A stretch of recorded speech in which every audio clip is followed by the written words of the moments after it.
The blizzard outside was hammering the glass walls of the Sterling Hotel's 40th floor boardroom, but the temperature inside was dropping even faster. I sat at the head of the obsidian table, reviewing the portfolio valuation. My mother, Susan, breezed in, shaking snow off her mink coat like she owned the place, followed by my father and sister. They didn't even look at my face. "Sweetie, grab us 3 lattes," my mother said, waving a hand at me without making eye contact. "And make it quick, we're here to collect our inheritance." She thought I was the secretary. Elizabeth Vance, our probate lawyer, didn't look up from her files. "She isn't the help, Susan. She is the chairwoman." Before I tell you what my mother's face looked like when the truth hit her, drop a comment and let me know. What time is it where you are right now? And have you ever been underestimated by your own family? To understand why I didn't flinch when my mother called me the help, you have to go back 15 years to the night she decided to call me a criminal. I was 13 years old, and I had just been accepted into the prestigious New York Architecture Summer Intensive. It cost $12,500. My parents, Susan and Thomas, were drowning in debt they hid behind country club memberships and leased luxury cars. They couldn't afford to send me, but their pride wouldn't let them admit that. They needed a way out that didn't shatter their ego. So, they decided to shatter me instead. It happened on a Tuesday. My grandmother's antique diamond ring went missing. My father didn't even pretend to look for it. He walked straight into my room, pulled open my underwear drawer, and produced the ring like a magician pulling a rabbit from a hat. He tossed it onto my bed. "We know you stole it, Maya," he said. His voice wasn't angry, it was relieved. "You stole it to pay for that camp, didn't you?" I denied it. I cried. I begged. But then my mother pulled out the ultimate weapon. She picked up the house phone and dialed 3 digits. "I'm calling the police, Maya," she said, her finger hovering over the talk button. "Unless you sign this confession, admitting you have a conduct disorder and need to be sent away for rehabilitation, you are going to juvenile detention tonight." I was a terrifyingly naive 13-year-old. I believed them. I signed the paper. Looking back, I understand exactly what was happening. Psychologists call it the trap of normalized cruelty. My parents weren't just being mean. They were resolving a cognitive dissonance. They felt deep shame about their financial incompetence. By framing me as a thief, they transferred that shame onto me. I became the problem. If I was a bad seed who stole jewelry, then they weren't bad parents for sending me away. They were victims protecting their home. It allowed them to rationalize their cruelty as necessary discipline. They turned me into a villain, so they could keep pretending to be the heroes of their own sad, bankrupt story. They packed my life into a single suitcase. They didn't drive me to a boarding school or a reform center. They drove me to the south side of Chicago, to a gritty industrial district where my Uncle Will lived. Uncle Will was the family pariah, the black sheep who had allegedly squandered his potential. My father left the engine running when he kicked me out onto the curb. "He's your problem now," Thomas yelled at the brick building. "Don't let her steal your silver." As they peeled away, leaving me standing in the slush, I realized they had done something worse than abandon me. They had stolen my reputation. They told every aunt, cousin, and family friend that I was a thief and a liar. They burned my bridges, so I couldn't run back. I stood there in the snow, watching their taillights fade, shivering not from the cold, but from the realization that the people who were supposed to love me had just executed a meticulously planned business transaction to get rid of me. Uncle Will didn't ask about the diamond ring. He didn't ask why I was shivering on his doorstep with a suitcase that smelled like exhaust fumes. He just looked at me with eyes that were sharp as flint and asked if I knew how to use Excel. My parents had told everyone Will was a failure, a burnt-out eccentric living in squalor. They were wrong. Will was a sleeping giant. He didn't live in that gritty neighborhood because he was broke. He lived there because he owned the entire block. He was quietly buying up distressed properties, renovating them into boutique experiences, and building the foundation of what would become the Sterling Hotel Group. I didn't have a teenage rebellion. I had an apprenticeship. While girls my age were worrying about prom dresses and homecoming dates, I was analyzing profit and loss statements and learning how to negotiate with union leaders. I traded my adolescence for equity. I learned to read a balance sheet before I learned how to drive. By the time I was 18, I wasn't just living in Will's guest room. I was managing his logistics. By 22, I was effectively his shadow partner. By 25, I was the ghost running the machine. Outsiders look at my resume, at the rapid ascent to chief operating officer, and they call it ambition. They call me a natural leader. But they don't see the invisible chain I drag behind me every single day. It's the chain of the survivor.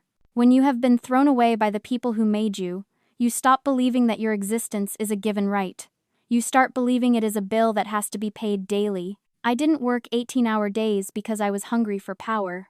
I worked them because a terrified part of my brain believed that if I stopped being useful for even 1 second, I would be put back out on that curb in the snow.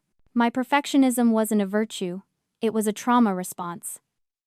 I built this empire not just to get rich, but to make myself indispensable. I wanted to become so heavy with value, so anchored by assets and authority, that no one could ever pick me up and toss me aside again. I wasn't building a career. I was building a fortress. My parents had no idea. To them, and to the rest of the extended family, I had vanished into the ether. Uncle Will played his part perfectly. Whenever they called, usually to borrow money they would never pay back, he would sigh and tell them I was struggling or finding my way. He let them believe I was in and out of rehab or working minimum wage jobs. He let them paint their own picture of my failure because it kept them away from my success. He knew that if they saw what I was becoming, they would try to harvest me. When Will died of pancreatic cancer last week, I didn't just lose an uncle. I lost the only person who saw me as an investment worth making. He left me everything. Not just the money, but the weight of the crown. And now, sitting in this boardroom, waiting for the vultures to realize they were circling a hawk, I knew the time for hiding was over. The ghost was about to become very, very real. Can you believe this view, guys? CEO, life, inheritance. Brittany was holding her phone up, panning across the snowy Chicago skyline through the glass walls, careful to keep me out of the frame. She wasn't here to mourn Uncle Will. She was here to content farm his legacy. She looked at me with a sneer that didn't match her curated online persona. Maya, seriously, the coffee. And get some sparkling water while you're at it. My throat is parched from the flight. I didn't move, I just watched them. It was fascinating, in a clinical way, to see how little they had changed. They were still the same people who had framed a 13-year-old, but now their greed had aged into something desperate and brittle. We need to get started, Thomas grumbled, checking his watch. A Rolex I knew was a replica because I knew exactly how much debt they were in. We have a dinner reservation at Alinea at 8. Elizabeth Vance cleared her throat. The sound was like a gavel striking a desk. We are not here to discuss dinner plans, Mr. Price. We are here to discuss the execution of William Price's estate. Right, the estate, Susan said, smoothing her skirt. She turned her gaze on me, her eyes devoid of warmth. I know this must be awkward for you, Maya. Working here as an assistant while your family owns the place. But don't worry. We'll take care of you, maybe keep you on in housekeeping. Actually, I said, my voice flat. I'm not the assistant. Susan laughed, a tinkling, artificial sound. Oh. Stop it. We know Will took you in out of pity. We sent you to him so you would learn some discipline. That was our gift to you, Maya. Grit. We made you tough. The audacity was almost impressive. They were rewriting history in real time, turning their abandonment into a pedagogical strategy. They weren't villains in their own eyes. They were stern teachers who had forged my character. We're challenging the will, Thomas announced, dropping a thick binder onto the table. It landed with a heavy thud. We know Will wasn't in his right mind at the end. All those drugs for the cancer. He was vulnerable. And we know you were there. Whispering in his ear, manipulating a dying man to get a few crumbs. Brittany finally lowered her phone. We want the hotels, Maya. All of them. The IP, the branding, the real estate. It's family money. It belongs to us. We're offering you a severance package, $5,000. Take it and go. They looked at me with expectant triumph. They thought they were negotiating with a scared little girl. They didn't realize they were trying to evict the architect from her own building. I didn't feel angry. I felt the cold, hard click of a trap snapping shut. You're challenging the will based on mental incompetence? I asked, my voice soft. Exactly, Thomas said, puffing out his chest. And you believe the estate is worth $58 million? At least, Brittany chirped. I looked at Elizabeth. She gave a microscopic nod. They had just walked right into the kill zone. They wanted the estate? Fine. I was about to show them exactly what that estate consisted of. I didn't scream. I didn't flip the table. I didn't give them the emotional explosion they were subconsciously craving. Emotion is messy, data is pristine. I simply nodded at Elizabeth. She opened her briefcase and slid 3 leather-bound dossiers across the obsidian table. One for Susan, one for Thomas, and one for Brittany. They slid across the polished surface with a hiss that sounded like a blade being drawn. What is this? Susan asked, looking at the file like it might bite her. It's a forensic audit, I said. We call it the Sterling Ledger. Uncle Will was eccentric, yes. But he was also meticulous. He tracked every single penny that moved in and out of this family for the last decade. Thomas scoffed, opening his folder. We didn't take money from Will. We borrowed from legitimate banks. We have lines of credit. Turn to page 4, Thomas, Elizabeth said. Her voice was dry, like paper rustling. Look at the creditor for your 2018 business expansion loan. The one you defaulted on. North Star Capital, Thomas read. Standard lender. North Star Capital is a shell company, I interjected. Wholly owned by William Price. I watched the confusion ripple across his face.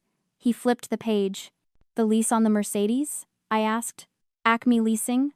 Another shell company? The second mortgage you took out to pay for Brittany's brand launch party in Miami? Venture Horizon Trust. Also Will. The room went silent, save for the sound of pages turning frantically. They weren't reading financial statements anymore. They were reading the autobiography of their own incompetence. You thought Will was broke because he lived simply, I said, leaning forward. You thought you were outsmarting the system, borrowing from faceless institutions that you could charm or dodge. But Will bought your debt. Every time you failed, every time you overspent, every time you needed a bailout, he bought the paper. He didn't do it to save you. He did it to keep score. That's impossible, Susan whispered. We would have known. You didn't know because you never looked past the surface, I replied. Just like you never looked past the surface with me. You assumed Will was a fool, just like you assumed I was a thief. But while you were buying status, we were buying your liabilities. I tapped the spreadsheet in front of me. You are challenging the will for $58 million. But according to this audit, the Price family has already extracted approximately $4 million in unpaid loans, defaulted interest, and covered losses over the last 15 years. You haven't been disinherited, Susan. You've simply spent your inheritance in advance. You spent it on cars you couldn't drive, businesses you couldn't run, and a lifestyle you couldn't afford. Brittany dropped her file. It hit the table with a slap. So, there's no money? Oh, there's plenty of money, I said, closing my own folder. It just doesn't belong to you. It belongs to the creditor, and as of last week, when I assumed control of the Sterling Hotel Group and its subsidiaries, that creditor is me. Susan stared at the forensic audit, her face gray. She looked like a woman trying to solve a puzzle with half the pieces missing. Then, I saw the exact moment her survival instinct kicked in. She snapped the folder shut. Fine, she spat, her voice trembling but regaining that familiar edge of arrogance. Keep the hotels, keep the debt. We don't need your charity, Maya. We have our home. We have the house in Winnetka. It's worth $2 million, and it's fully paid off. We'll sell it, clear our names, and be done with you people. She stood up, smoothing her coat, trying to summon the dignity of a matriarch. Come on, Thomas, Brittany, we're leaving. We still have a roof over our heads that she can't touch. I didn't move. I just tapped the glass table with my index finger. The sound was small, rhythmic, and terrifyingly loud in the silent room. Sit down, Susan, I said. It wasn't a request. Excuse me? She bristled. I said sit down. We haven't discussed the real estate portfolio yet. We just told you, Thomas barked, his face flushing red. You can keep the commercial properties. The house is ours. It's in my name. I looked at Elizabeth. She reached into her briefcase one last time and pulled out a single, heavy document bound in blue legal paper. It wasn't an audit, it was a deed. "Do you remember 5 years ago, Thomas?" I asked, my voice low and steady. "You stopped paying the mortgage, you were 6 months behind. The bank sent a foreclosure notice. You were 3 days away from the sheriff, putting a padlock on the front door. The same door you pushed me out of?" Thomas froze. His eyes darted to Brittany, then back to me. "Will fixed that. He told me he talked to the bank. He said he handled it." "Will didn't talk to the bank," I corrected. "He bought the note. He paid off the arrears and purchased the property outright to stop the foreclosure. He didn't want his brother on the street, despite everything. But Will wasn't stupid. He knew if he left the deed in your name, you would just leverage it again. You would take out a second mortgage to pay for another country club membership or another one of Brittany's failed startups. So, he transferred the title." "Transferred it to who?" Susan whispered.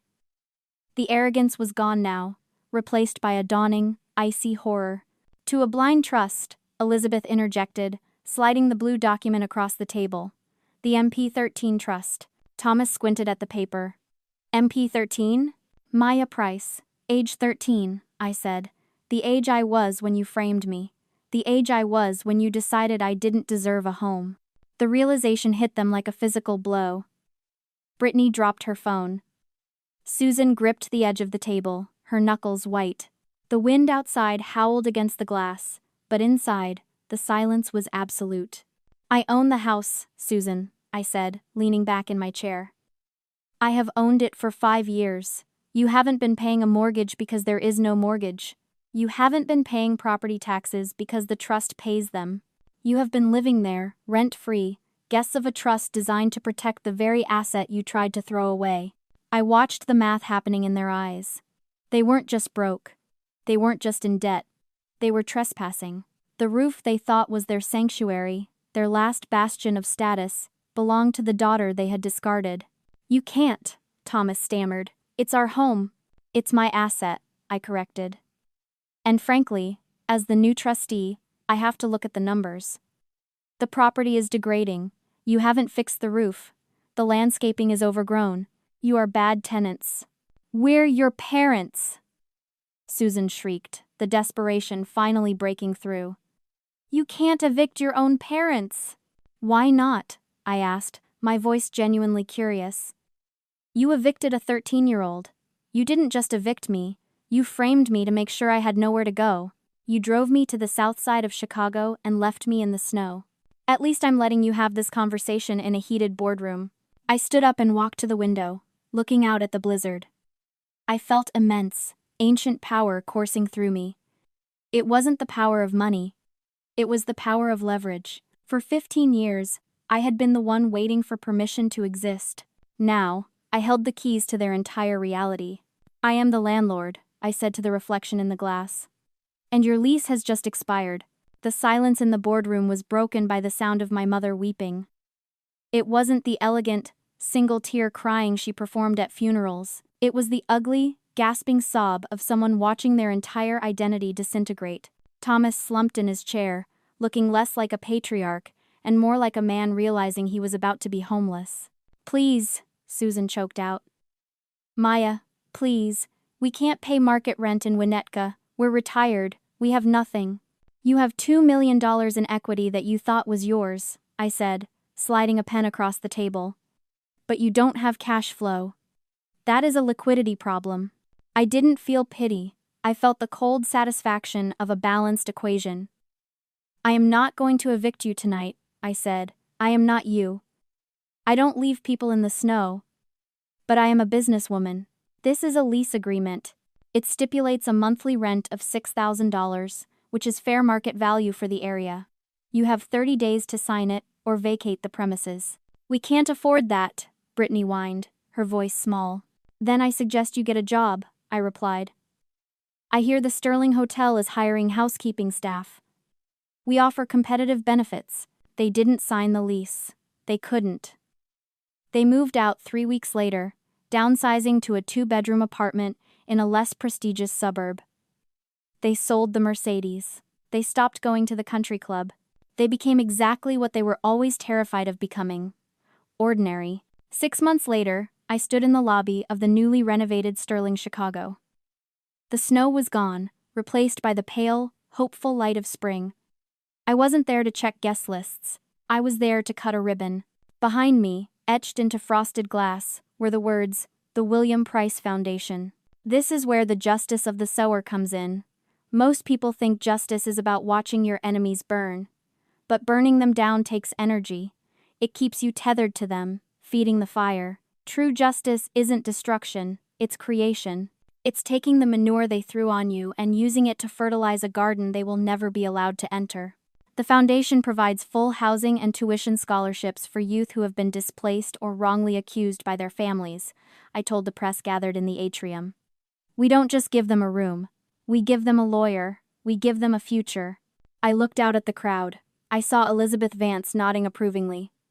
I saw my new team, handpicked and loyal. I checked my phone. A text from Susan, blocked, sitting in the spam folder. I didn't open it. I didn't need to. They tried to bury me in the snow 15 years ago. They didn't realize I was a seed. I didn't just survive their winter. I bought the land, I built the castle, and I wrote the rules. That is the only revenge that matters. They tried to erase me, but they only sharpened me.